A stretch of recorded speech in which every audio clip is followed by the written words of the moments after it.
Entre o fim dos anos 90 e os anos 2010, crianças americanas chegavam da escola, corriam para casa, pulavam no sofá e ligavam a Nickelodeon para assistir All That. Kenan-Nickel, Drake e Josh, Ike Harley, Victorious, Zoey 101 e a lista continua. Agora, imagine saber que o homem responsável por criar e produzir muitos desses programas, que basicamente construiu nossa infância, foi acusado de promover um dos ambientes mais tóxicos da história da TV infantil. Que ex-atores mirins, roteiristas e membros da equipe um dia viriam a público e diriam que por trás das luzes brilhantes e das risadas enlatadas, algo profundamente perturbador estava acontecendo. Dan Schneider foi um dos mais poderosos do entretenimento por quase 25 anos. Ele foi descrito na mídia como o Willy Wonka da televisão e elogiado por sua habilidade de mestre Jedi em criar programas que atraem os jovens. Em 2018, a Nickelodeon encerrou discretamente a relação com ele, sem explicações ou coletiva, apenas anunciando o fim da parceria de 24 anos. Nos 6 anos seguintes, houve um desmoronamento lento. Alegações, investigações, um documentário em 5 partes e um processo por difamação ainda em andamento. Hoje vamos mostrar tudo o que está confirmado, alegado e sem resolução. Serei honesto, vamos ser precisos e deixar as vítimas falarem por si. Então, sente-se, relaxe e bem-vindo ao acampamento.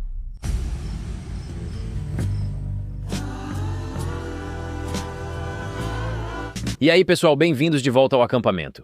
Sou Camp Gagnon e agradeço por estarem aqui na minha barraca, onde toda semana exploro as histórias mais interessantes e polêmicas do mundo. É isso que faço aqui. Toda semana, sentamos juntos, eu, você e quem estiver na barraca, para mergulhar nas histórias mais interessantes. Estou tentando entender tudo o que acontece. Estou tentando descobrir no que todo mundo acredita e estou tentando encontrar aqueles cantinhos obscuros e estranhos de conspiração que a internet inteira tem para oferecer. E olha, hoje temos uma história perturbadora.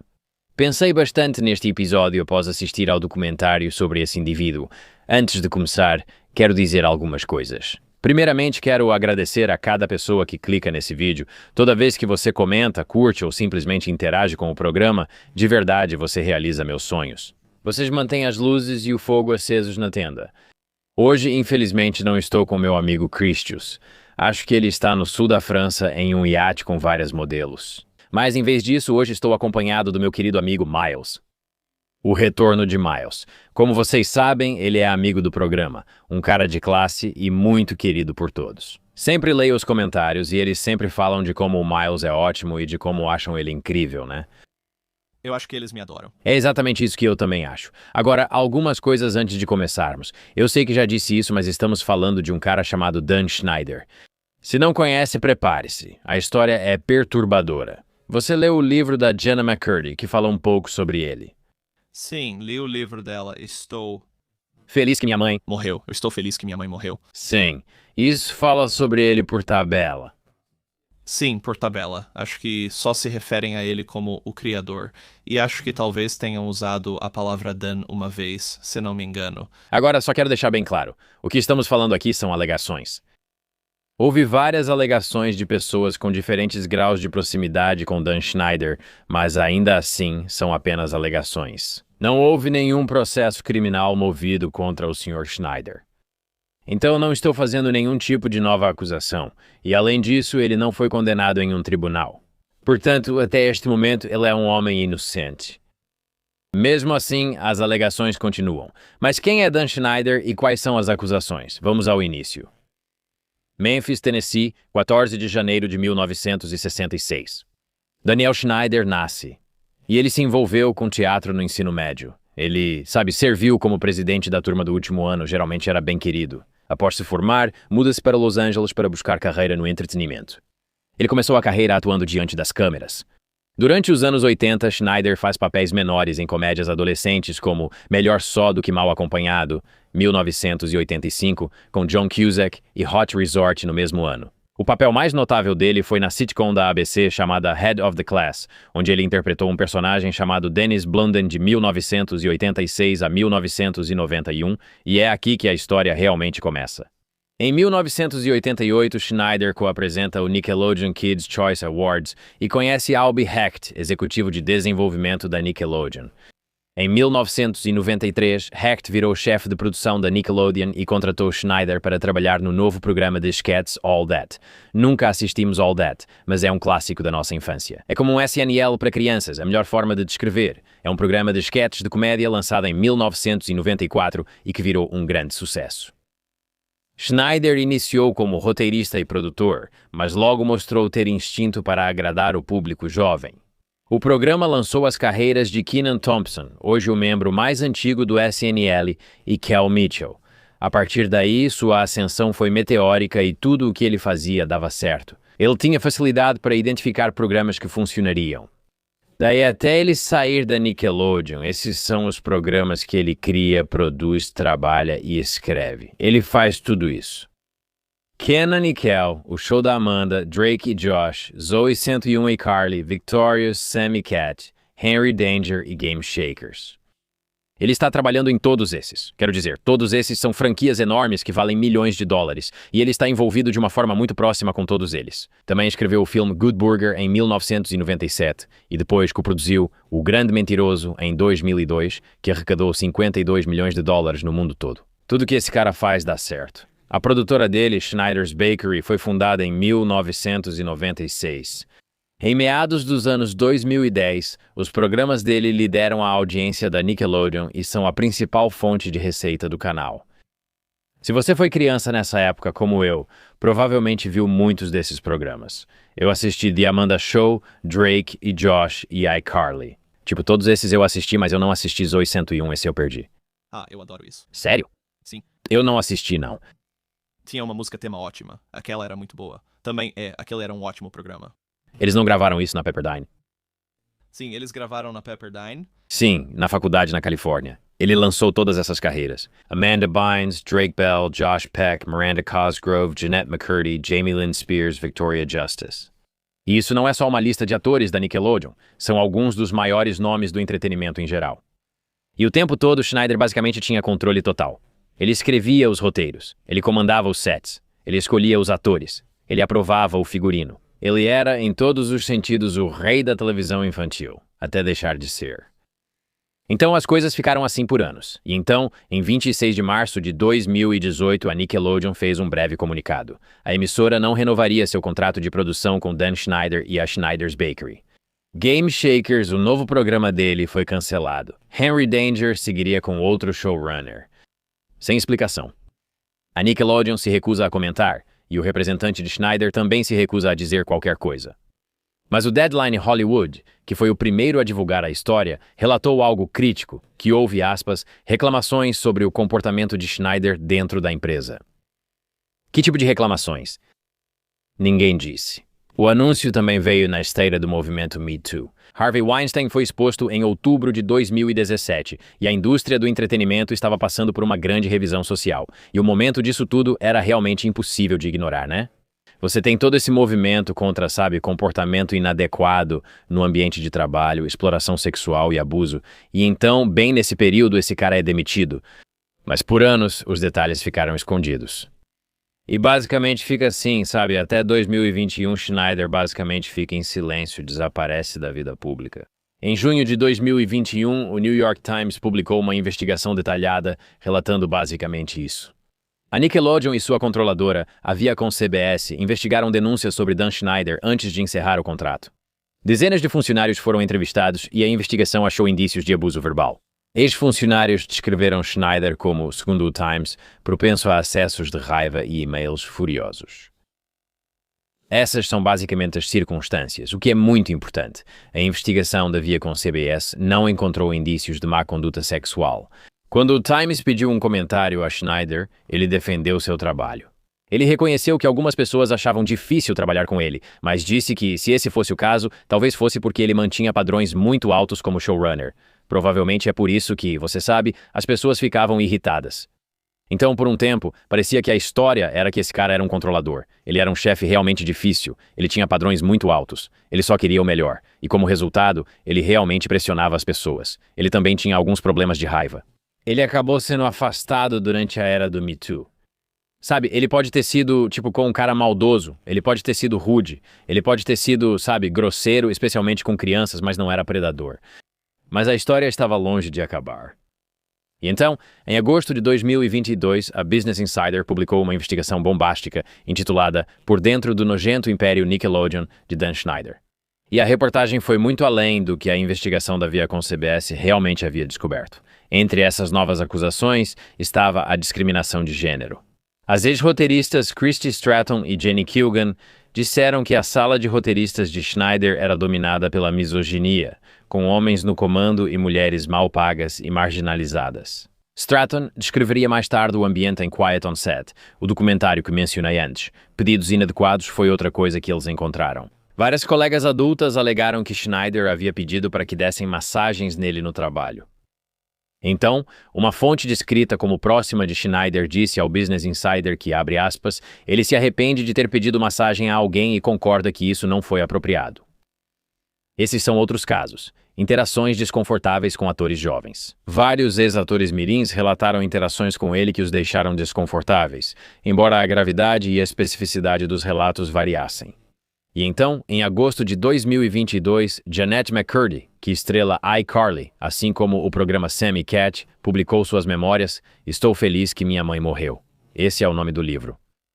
O livro se torna um best-seller onde McCurdy descreve uma figura que ela se refere apenas como o criador. E o criador é um produtor poderoso e controlador que, segundo ela, a pressionou a passar por situações desconfortáveis enquanto estava no set. McCurdy relata que o criador lhe oferecia álcool quando era menor, massageava seus ombros sem consentimento e a fazia sentir que sua carreira dependia dele e de sua aprovação. Agora, ela nunca nomeia essa pessoa diretamente, mas com base no contexto dos papéis dela, na linha do tempo, nos programas e, você sabe, em tudo que envolve isso, vários adultos concluíram que, e de novo, não são só um ou dois. Estamos falando de veículos como Vanity Fair, Slate, BuzzFeed.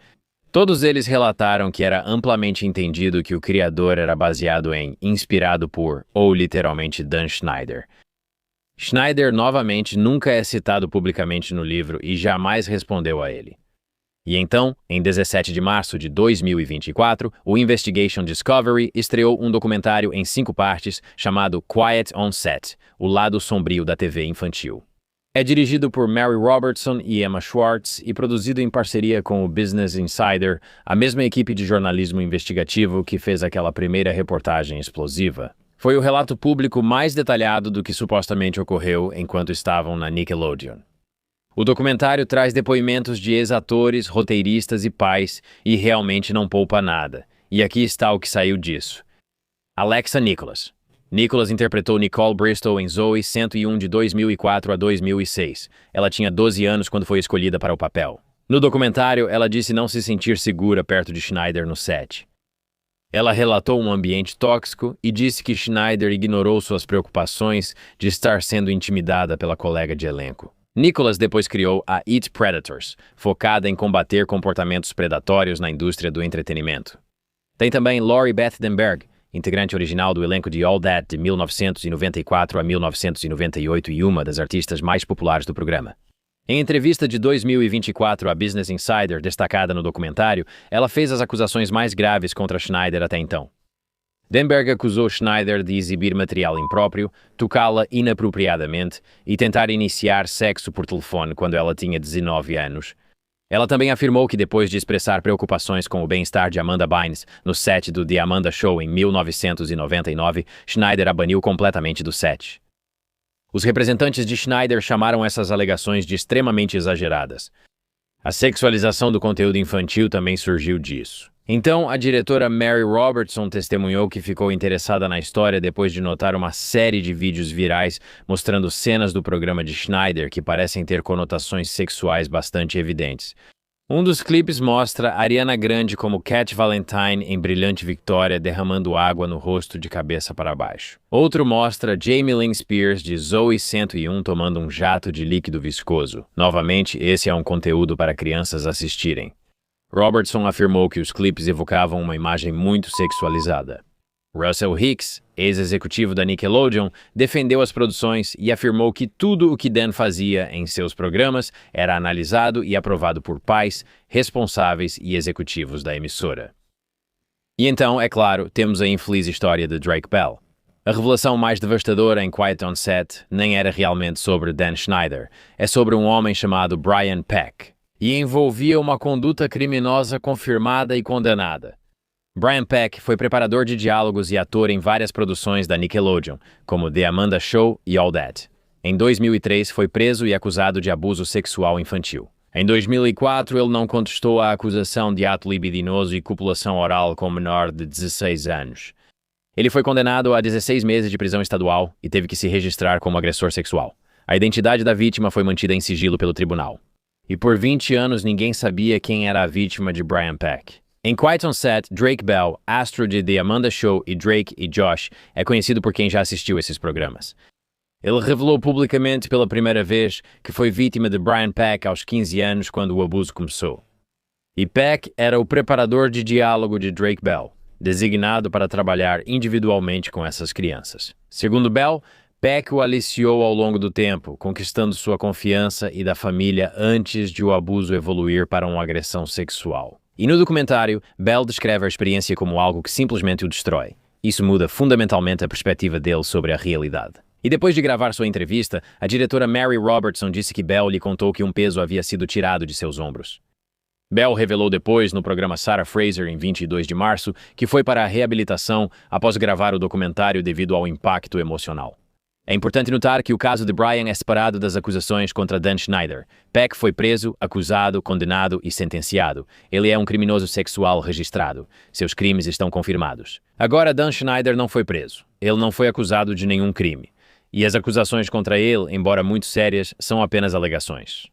Mas para muitas pessoas, o documentário levantou uma questão. Como um predador de crianças condenado pôde trabalhar na Nickelodeon? E por que as pessoas responsáveis, incluindo os produtores mais poderosos, sabiam de alguma coisa disso? E se sabiam, por que permitiram? Então, depois que Quiet on Set foi ao ar, Dan Schneider postou uma resposta em vídeo de 19 minutos em seu canal no YouTube no dia 19 de março de 2024. No vídeo, Schneider reconheceu algumas das críticas e pediu desculpas por solicitar massagens aos colegas. Ele afirmou ter apoiado a remoção ou edição de piadas inadequadas nas reprises de seus programas. Ele afirmou que, revendo conteúdos antigos dele e de outros, percebe que não seriam adequados atualmente. Ele negou ter sexualizado intencionalmente atores mirins. Ele contestou a ideia de que cenas como as destacadas no documentário tinham a intenção de ser sexuais, dizendo que, e isso é uma citação, alguns adultos projetam sua mentalidade adulta sobre programas infantis. Ele não respondeu diretamente às acusações de Lori Beth Dansberg, e alguns discordaram da forma como o documentário retratou a situação. A ex-atriz da Nickelodeon, Madison Shipman, que estrelou o programa Game Shakers de 2015 a 2019, na verdade, defendeu Schneider publicamente. Ela disse que só tinha coisas positivas a dizer sobre ele por sua experiência no set. Mas outras estrelas da Nickelodeon responderam diferente. Victoria Justice, que estrelou Zoey 101 e Victorious, disse em uma entrevista de 2024 que sentiu que foi tratada de forma injusta em alguns momentos e descreveu Schneider como alguém com um ego muito grande.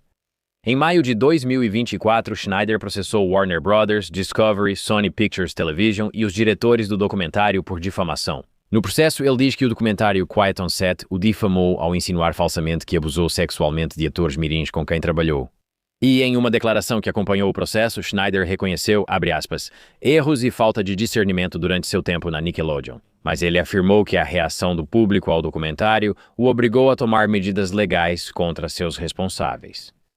E o processo, essa ação por difamação da qual estamos falando, ainda está em andamento até hoje.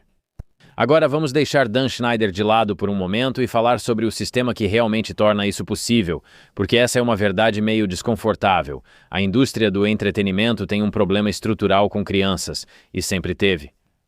Quando uma criança vira estrela, entra num mundo feito para adultos e trabalha longas horas em sets controlados por dinâmicas de poder entre adultos e crianças. A renda deles normalmente sustenta toda a família. O valor próprio e a imagem pessoal deles ficam ligados ao público, à aprovação, à audiência, à aprovação do diretor e às decisões dos produtores. Pessoas controlam se a criança volta a trabalhar, se continua ganhando dinheiro para si ou para a família e se permanece relevante. Elas têm poder extraordinário. Os programas do Dan Schneider contratavam crianças, o que é comum na TV infantil.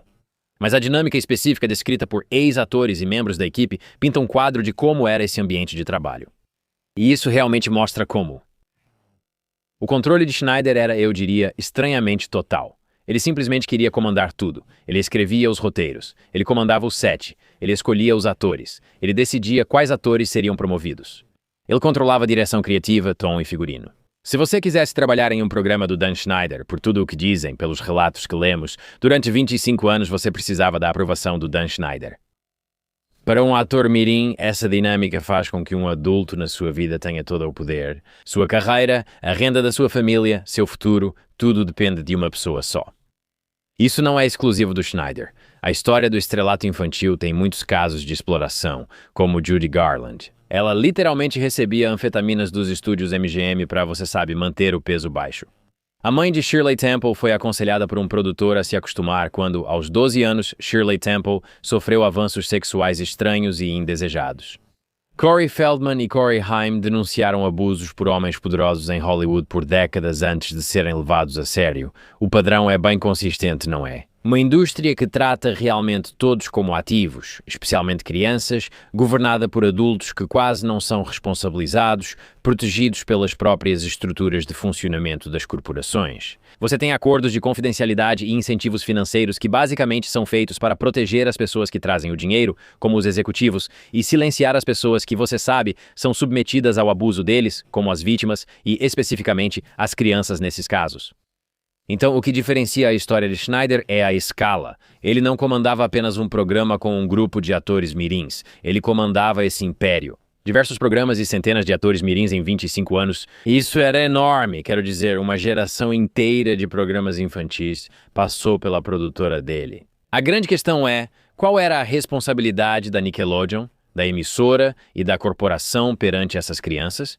E o que Dan Schneider devia a elas? E ele ou a emissora cumpriram essa responsabilidade? Então, quando Quiet on Set realmente vai ao ar em março de 2024, a reação do público é insana. Assisti nessa época e fiquei chocado ao ouvir o que acontecia, especialmente com atores e personagens que acompanhei crescendo. Nas redes sociais, pessoas compartilham trechos dos programas do Schneider, destacando cenas bizarras, atores mirins em situações consideradas sexualmente sugestivas e esquetes com pés. Esse tema era recorrente em vários programas do Schneider. Pessoas na internet apontam isso há anos. Cenas de crianças comendo ou sendo borrifadas com substâncias, quando vistas por adultos, parecem ter conotações sexuais. Como resultado, a hashtag do documentário ficou entre os temas mais comentados no X por dias. Drake Bell postou no Instagram em 18 de março de 2024, após o primeiro episódio ir ao ar. Ele disse: "Usei tudo que tinha para sentar naquela cadeira, enfrentar 20 anos de segredos, medo e vergonha." E completou: "Mas isso era maior que minha dor. Isso era para evitar que o que passei acontecesse com outra criança." Alexa Nicholas postou no Instagram dela no mesmo dia e basicamente disse: "Eu tinha 12 anos, fui silenciada, sofri bullying. Os adultos que deveriam me proteger não o fizeram, mas hoje não tenho mais 12 anos." Ryder Strong e Wilfredo, atores de O Mundo, é dos jovens que apoiaram Brian Peck com cartas conjuntas, divulgaram no podcast: "Fomos enganados. Fomos manipulados por um predador e estamos muito arrependidos pelas cartas escritas." Josh Peck, que contracenou com Drake Bell em Drake e Josh, publicou uma declaração expressando apoio a Drake, apesar de o relacionamento pessoal deles ter tido alguns problemas ao longo dos anos. Ele veio a público e emitiu pessoalmente uma declaração de apoio. Também vale mencionar que Josh Peck e Brian Peck não são parentes. Brian Peck, claro, é o cara que abusou sexualmente de Drake Bell, mas ele apenas tem o mesmo sobrenome e não é parente de Josh Peck. O documentário obteve 100% no Rotten Tomatoes pelos críticos. Alguns afirmam que é uma denúncia jornalística sólida, direta e, por vezes, comovente. O que torna esse documentário e história interessantes. Até agora, em 2026, isso é um pouco diferente do que era quando realmente foi ao ar em 2024.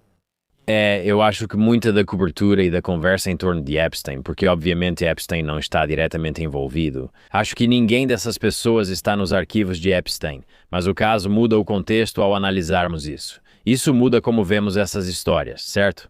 Antes de Epstein, quando poderosos eram acusados de conduta imprópria com menores, muitos ignoravam e diziam: "São só alegações, cadê a prova?"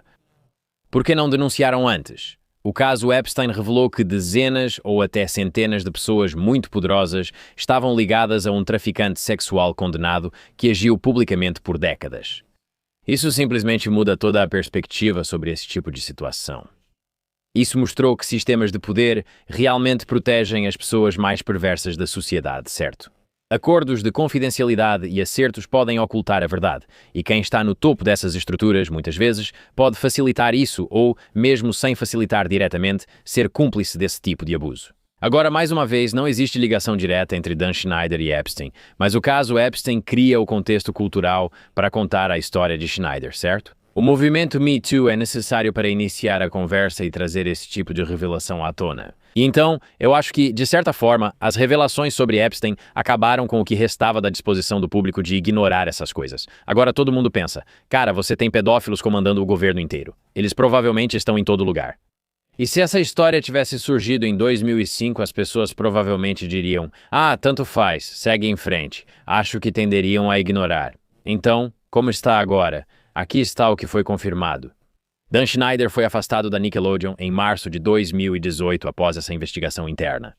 Novamente, a investigação achou indícios de abuso verbal, mas não de conduta sexual imprópria, segundo o New York Times. Vários ex-funcionários e atores fizeram denúncias públicas de comportamento inadequado, incluindo discriminação de gênero, massagens indesejadas e sexualização do conteúdo no programa infantil. E Schneider admitiu erros e falta de bom senso, mas nega acusações de abuso sexual. Ele processou os produtores de Quiet on Set por difamação em maio de 2024, e o caso segue em andamento.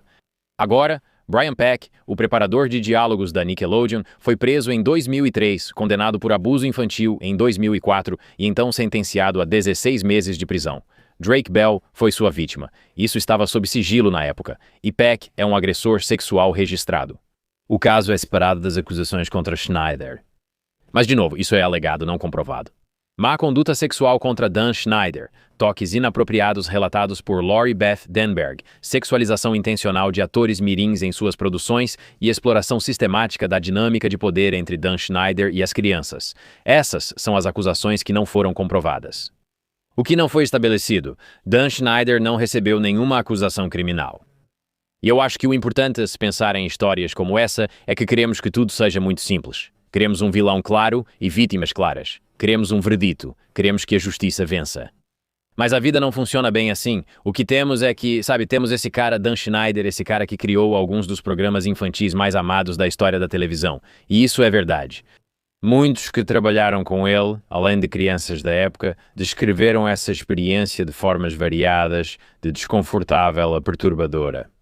A investigação da Viacom CBS confirmou abuso verbal, e um processo por difamação está colocando essas alegações à prova na justiça. Vamos ver o que realmente vai sair do processo contra os diretores do documentário e a emissora por trás do documentário. E essa é uma explicação resumida sobre as acusações feitas contra Dan Schneider. E no fim das contas, o que foi discutido no documentário Silêncio no Set, que envolveu as enormes acusações, ou melhor, a grande revelação de Drake Bell contra seu abusador, Brian Peck. Agora você lê o livro de Jennette McCurdy. Sim. Tem algumas coisas que nem sempre aparecem em reportagens do New York Times Online, onde falam sobre, por exemplo, aquela coisa de pés da Nickelodeon. Dizem que Dan Schneider tem grande fetiche por pés. Grandes conspirações que estão ligadas a ele. Que são puramente infundadas e conspiratórias. Sim, pura conspiração. Uma delas é que Jamie Lynn Spears, que tinha o programa Zoey 101. Zoey 101, ela sai porque engravida na segunda temporada. E existe uma conspiração de que o filho é do Dan Schneider. Agora, isso é boato, mas eu lembro de ouvir isso bem novo, se não me engano. Sério? Acho que não era tão novo. Na época não assistia ao programa e nem sabia o que era um produtor executivo. Mas já foi confirmado quem é o pai do filho dela? Ela tem um marido e, se não me engano, ele é o pai. O pai era Casey Aldridge. Ela teve o filho aos 16 anos. É, jovem. O quê? O show termina assim. Ela não está grávida no show. Não. Eles estão no show sem isso. Nada no livro que Jennette McCurdy escreveu é como tecnicamente legal. Nada no livro. Ela só fala que ele era controlador, muito autoritário, difícil de trabalhar e complicado de conviver como atriz mirim. Ela cita uma situação em que ele era investigado em 2017, se não me engano, e O livro só explica que ele está dirigindo do seu escritório. Ele agora está em um escritório no prédio, assistindo a transmissão ao vivo e dirigindo por walkie-talkie. O que aparentemente foi confirmado que aconteceu, mas não há confirmação se a Nickelodeon pediu para ele fazer isso ou se ele disse que só queria sair do set e que ele iria dirigir. Ele dirigiu melhor enquanto fazia outras coisas, e ele tinha outros diretores menores ou diretores secundários que estavam no set. Mas há quem diga que a Nickelodeon o tirou do set naquele momento, Uau!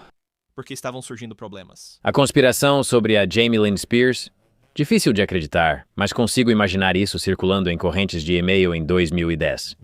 Sim, é um grande exagero e obviamente deve ser muito perturbador para todos os envolvidos, porque parece ser tão falso. Curioso que isso tenha sido uma lenda. Tipo, por que isso sequer estaria por aí, sabe? Também tem, quero dizer, isso é completamente sem fundamento na minha opinião, mas eu realmente acho meio hilário. Relação entre o logo da Nickelodeon e a ilha de Epstein. Sim. Isso é insano. Eles têm um formato meio parecido. Eles são vagamente parecidos. Claro, existem diferenças, mas há a ilha principal com uma ilhazinha ao lado. O logo da Nickelodeon tem formato parecido, com um ponto ao lado. Tipo, ser coberto de slime e essas coisas é meio estranho, sei lá. De novo, eu reconheço que são adultos projetando suas mentes perversas sobre conteúdo infantil. Mas é um pouco esquisito. Sim, o caso do Brian Peck é obviamente o único realmente ato ilegal. Isso foi comprovado, houve uma condenação em um tribunal, onde alguém realmente foi para a prisão ou foi condenado por abuso sexual contra menores. E o interessante sobre a situação do Brian Peck é que ninguém confirmou quem contratou o Brian Peck. Certo.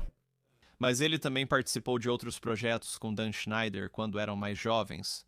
Ambos eram atores no mesmo meio, deve ser um mundo pequeno. Hollywood nos anos 80 produzindo programas de TV diurnos e em horário nobre. Ele tinha amigos por toda a indústria, Brian Peck, ao que parece, e era incrivelmente querido. Acho que ele participou de cerca de 50 ou 60 programas de algum modo.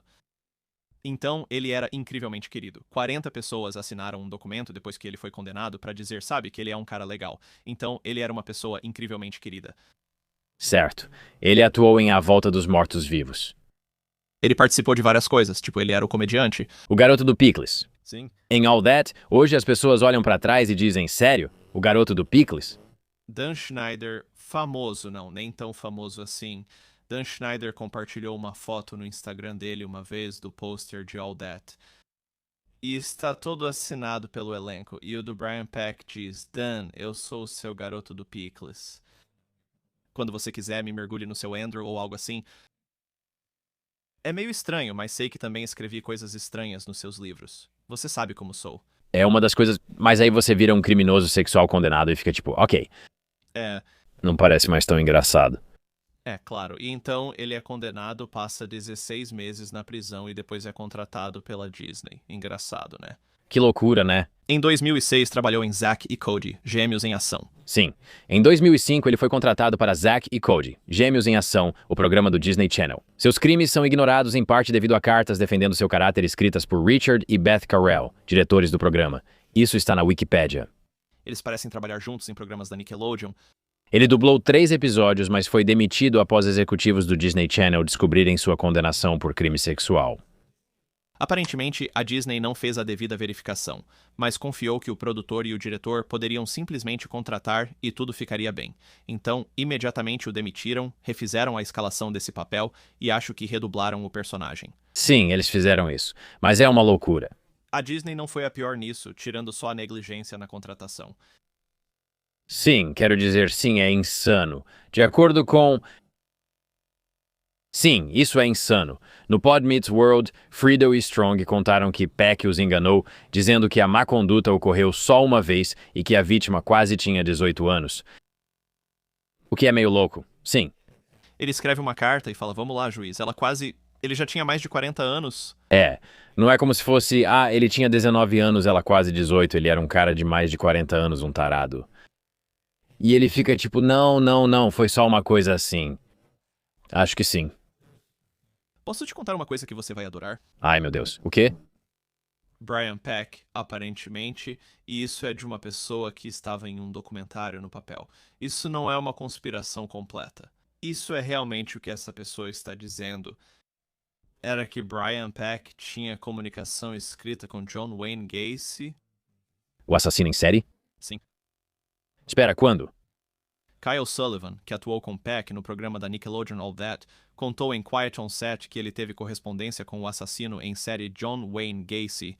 Sullivan visitou a casa de Peck aos 14 anos e lembrou ter visto muitas cartas trocadas entre Peck e Gacy. Sullivan diz que Gacy, que pintava no Corredor da Morte, teria enviado a Brian Peck uma pintura autografada de palhaço, que Peck teria exibido em casa. Essa é a parte mais estranha de tudo isso. Vamos lá, mano. Sim. Resumindo, Dan Schneider parecia ser, tecnicamente, apenas um chefe muito ruim e agressivo, alguém que não deveria trabalhar com crianças. Sim. É estranho ninguém saber quem o contratou.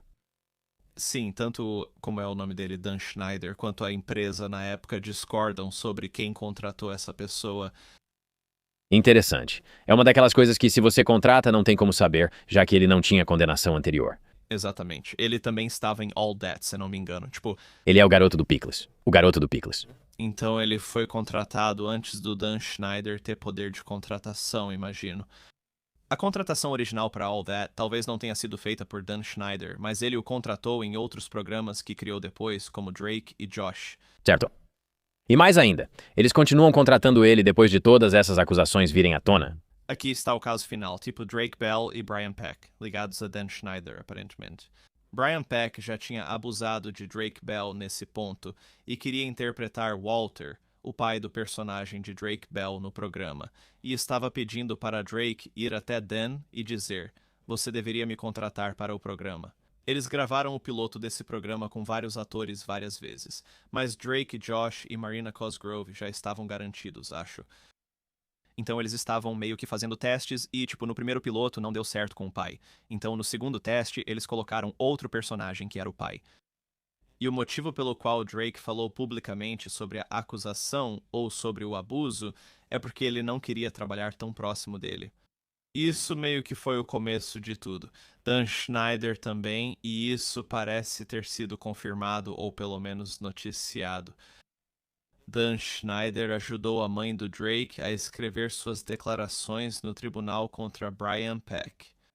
Pelo que eu entendi, Drake parece não ter nada de ruim para falar sobre Dan Schneider. Ele claramente tem críticas a Brian Peck e expôs isso no documentário. Uau. Talvez com o IA a gente possa, fazer programas infantis sem precisar, abusar das crianças. Não é a primeira vez que isso acontece. Só agora isso está vindo à tona. Já mencionei Judy Garland antes. Shirley Temple. Eu gosto. Tem muitos. Tem tantos. Quero dizer, Brooke Shields foi fotografada com 15 anos e eu fiquei isso é divertido. Mas tudo isso é psicótico e francamente demoníaco. Dito isso, só quero dizer, olha, tente apoiar esses programas se puder, quando há abuso envolvido. E também, não deixe seus filhos entrarem em Hollywood. Não sei. O que acham? Se deixei algo passar, por favor, me corrijam. Sempre me interesso pela verdade. Eu não sou jornalista. Eu não sou um colunista em tempo integral do New York Times ou algo assim. Eu sou só um comediante com uma conexão Wi-Fi que é curioso sobre coisas estranhas. Então, se eu pulei alguma coisa, por favor, não hesite em me avisar. Se teve algo que você não sabia e aprendeu nesse episódio, por favor, deixe um comentário. Eu leio todos eles no YouTube, Spotify, tudo isso. Então só peço que seja educado. Além disso, ótimas notícias. Existem mais alguns lugares onde você pode ir se estiver interessado em mais conteúdo. Claro, temos o Religion Camp. É lá que eu aprofundo todos esses temas religiosos. E claro, temos o History Camp, onde eu aprofundo todos esses temas históricos. Temos o Campfire, o Inner Sanctum, ponto de encontro dos campistas com lives mensais no Zoom, conteúdo extra e episódios sem anúncios, tudo por preço de uma xícara de café. Você recebe horas de conteúdo e isso tá lá no patreon.com/campgagdon. Se quiser continuar aqui com a gente, tudo bem. Temos novos produtos no site camprand.com. Confira na descrição abaixo. Até a próxima e que Deus abençoe. Valeu!